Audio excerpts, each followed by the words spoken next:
You watched my video on making the halloumi cheese, which I'm really enjoying. As a byproduct, I got about half a pound, 7.5 ounces I think, of a pretty good ricotta. So I'm going to make a ricotta dumpling soup. At least I think that's what it's going to be. I found a recipe for ricotta dumplings, and they were using it with a tomato sauce or whatever. I just thought it would be good in a simple soup, so I'm going to give it a try with some soup. That was about 8 ounces of ricotta, a half cup of flour, just all-purpose flour,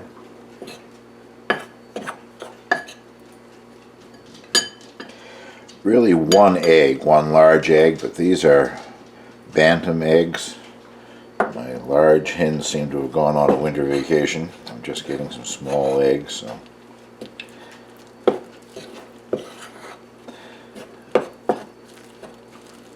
What we're after here is a soft dough. Not going to be kneaded, or, well, I may use my hands eventually to get the ricotta mixed in better, but you just add it to the soup by the tablespoonfuls. You don't have to form it into balls or anything like that. It's coming together fairly nicely, I think. About a half a cup of grated Parmesan. Wasn't a great quality Parmesan either, but the recipe called for salt, but there's enough salt in that Parmesan, we don't need to add any salt.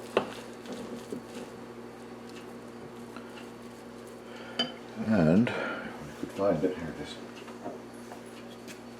I don't know if you can, I shouldn't be showing brands, I guess, if you can get that particular brand. If you like a really strong pepper, a black pepper with a lot of flavor, I find these to be just about the best that I can find. Unfortunately, it's not refillable. If you take that top off, it breaks the grinding mechanism in there, but one of these little things lasts a fair amount of time.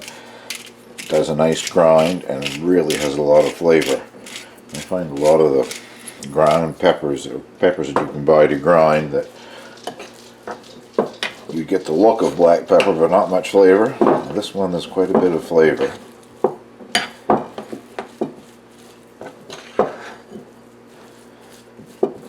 Okay. And along with that, I'm going to add some of my own seasoning. That's coming together pretty good.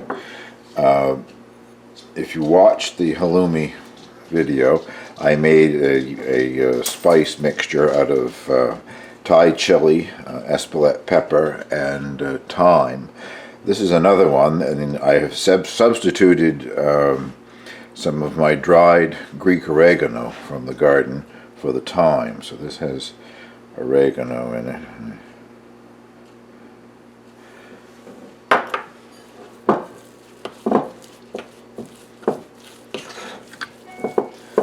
I'll continue mixing until I get that pretty well incorporated, and I'll bring you back and show you what I'm putting together for a very simple, almost clear soup.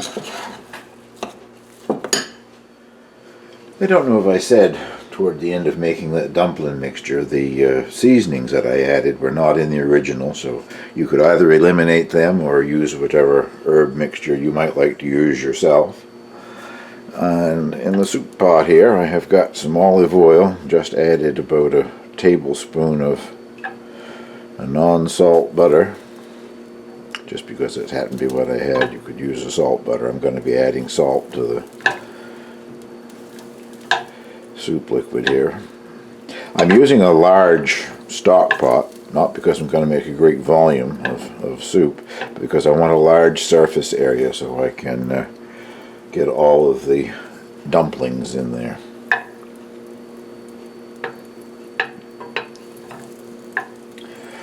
Now I have a mixture of a large white onion, roughly cut, 3 cloves of garlic, and a couple of ribs of celery.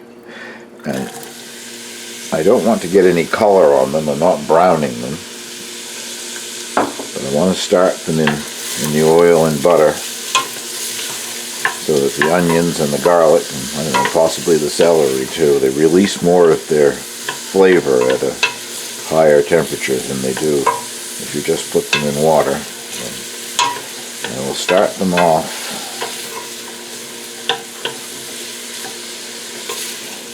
with a saute, just sweating them down. I don't want them to get brown. So I'll bring you back in a minute or two here. I think that's probably sauteed enough. What I'm adding now is 1/3 of a cup of a wild rice mixture. It has the native North American wild rice in it, which technically isn't really a rice, plus many other kinds of rice. I get it at Costco. It's the only place I've seen this particular blend. I don't know if it's made specifically for them or not. But 1/3 of a cup is all I'm using. It'll add a little flavor and texture to the soup. It takes a fair amount of time to cook, especially the wild rice. So before I add the dumplings, I'll bring this to a boil and then I'll simmer it for at least a half hour. Add some water here.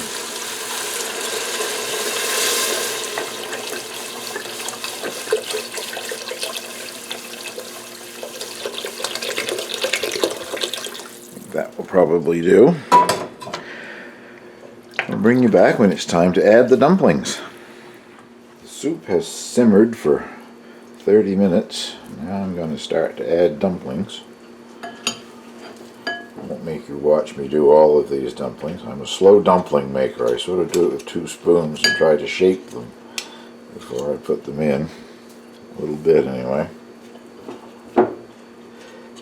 Once all the dumplings are in, you let the soup continue to simmer for 5 to 10 minutes.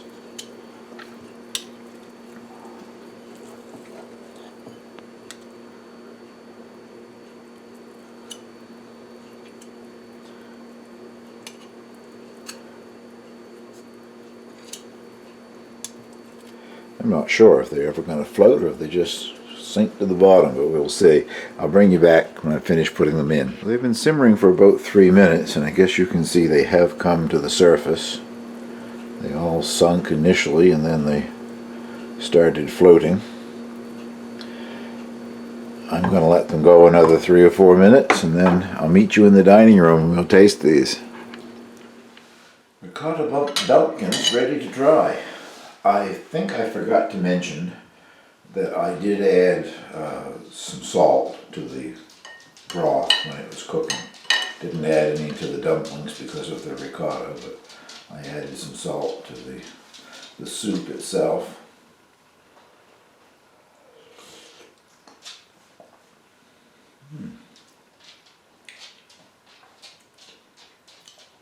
I love dumplings anyway.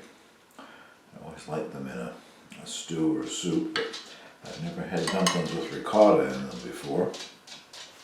And with the addition of the herbs that I put in, and of course it has some Parmesan in it as well, they have a very nice flavor.